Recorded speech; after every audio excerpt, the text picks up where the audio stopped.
talking about our sight, our perception of depth, what we actually see in the world? No. More importantly, how does this vision relate to leadership? Vision. Vision is the mission that we declare for our people. And as leaders, it is the most important first step that we can take to set the course. Good morning, Major Mates. Good morning, cadets. My name is Cadet Major Rowinski, and I'll be going over vision and leadership. Next slide, please. As a quick overview, I'll be discussing what vision is. I will answer that question of what it is. I will go over the identified problems that I have seen within the wing and explain those to you. I will also offer the solutions which I believe will solve the wing's problems. Next slide, please. All right, so what vision is? I'm going to kick it right off. Very basically, a vision statement. It outlines the organization of what it wants to be or how it will operate in the world. This very much differs from a mission statement, and that's one of the first things to recognize when actually saying these things out. On contrast, a mission statement tells you how the fundamental purpose of an organization works, or it informs a person what we expect of them, the type of performance we demand of them. So, understanding the difference between a vision statement and a mission statement is the first step to setting that effective vision. Take a look at this little cartoon here.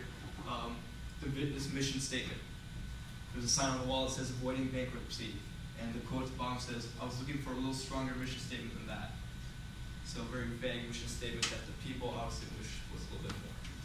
Next slide, please. Continuing on, vision statement.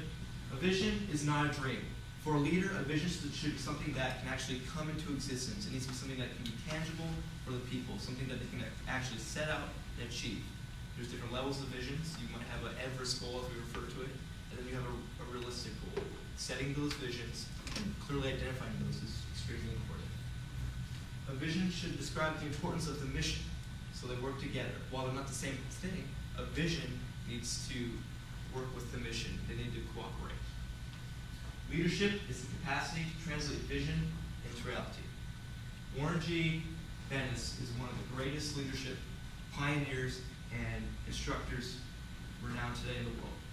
He is a pioneer of the leadership field itself and continues to be one of those top things. So, that quote means a lot for what vision is, and it comes from a true guy that knows what it's about. Next slide, please.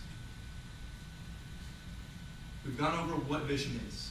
I hope we've had an understanding. I think we're getting there, but now we need to go over the identified problems within the wing.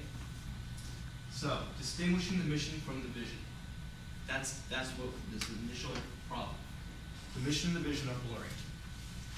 We need to have a set path for the cadets. They understand that yes, there is both of these things and they're working together. We have not done that. Clearly communicate the vision to peers and subordinates. Communication. It's best to pretend people are actually listening to you.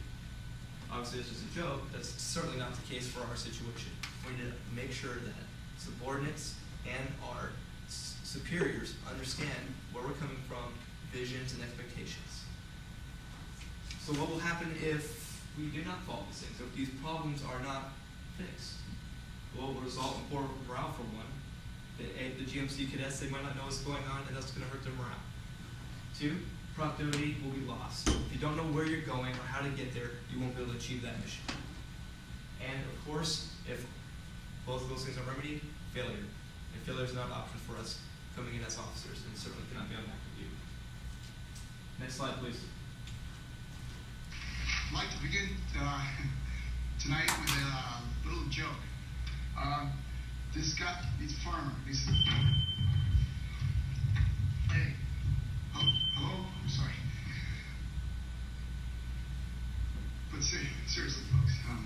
Speaking in public is no joke. The doctor says, the chicken says, For help, call Toastmasters, the public speaking support group.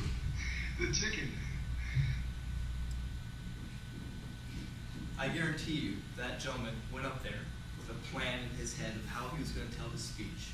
He already said, I have a joke for you. He had a mission and a vision in his head, but he could not clearly articulate that to the people. So it was lost. So while he was fumbling over his words, the vision was lost. The people were lost. They did not know where his speech was going and just fell apart from there. That is the importance of, at the get-go, that initial impression of setting the vision. Next slide, please. So more specifically, some examples within the wing, distinguishing the vision, from the mission. Initial expectations. For myself as Training Squadron Commander, I believe I have personally failed in setting a proper vision at the beginning of the semester for my cadets. And I think it's just overall, it just requires training for everybody, and so I can see that right there.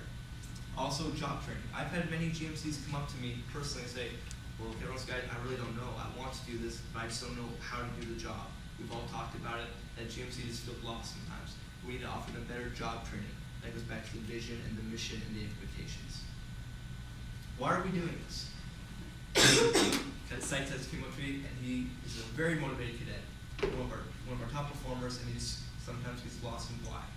We need to explain why we're doing things. That's the vision statement. If cadets are asking us why we aren't doing something, the vision is not there. Clearly communicate the vision. We just saw in the last video that that gentleman may have had a vision in his head. He did not clearly articulate it, and we see the results of that.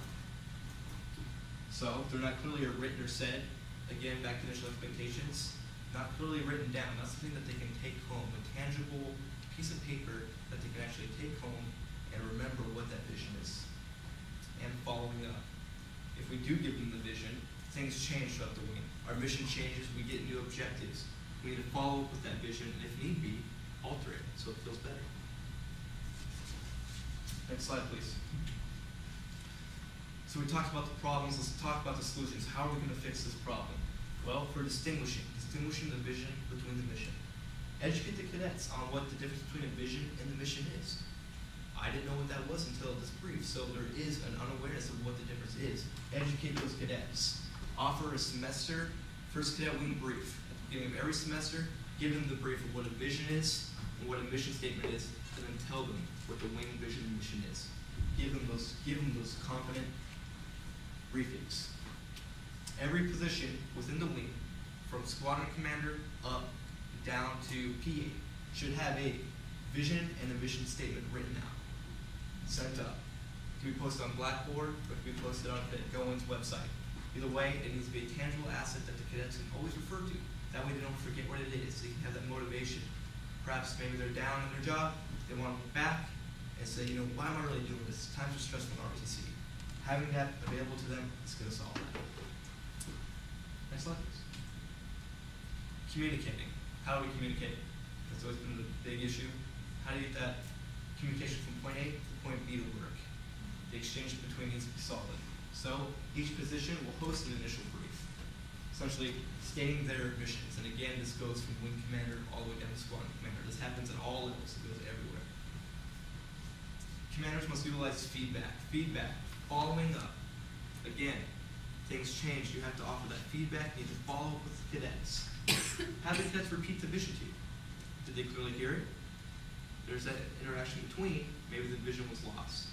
It's not going to go and slide the actual communication breakdown between each person. Make sure they understand that. Cadets perhaps may need a written contract. Form 16, for example. Major Mates does one at the beginning of every semester. This is what I expect of you. Same type of thing. Do you understand the vision? Here it is. Sign it. Good. We're on the same page. Something like that. More tangible. Reiterate the vision through formal feedback. Following up. We have 3 feedbacks per semester: initial, midterm, and now finals are coming up. It's a great time to always reiterate the vision. Make sure people understand where we're coming from. Next slide, please. So, in summary, I went over what the vision is. The difference between a vision statement, a mission statement, what they are, how we need to articulate those. Identify problems. We discussed within the wing and in our broad view what the problems is with the lack of vision and mission. How we have problems with morale, and how we have problems with productivity, and how really describing those things will fix that. Solutions, again, fixing that communication, fixing that distinguishing factor, following up will ultimately solve the problem. Vision. Next slide, please. This concludes my briefing. Are there any questions? Cadet Rowinski, you get the most improved award. You too.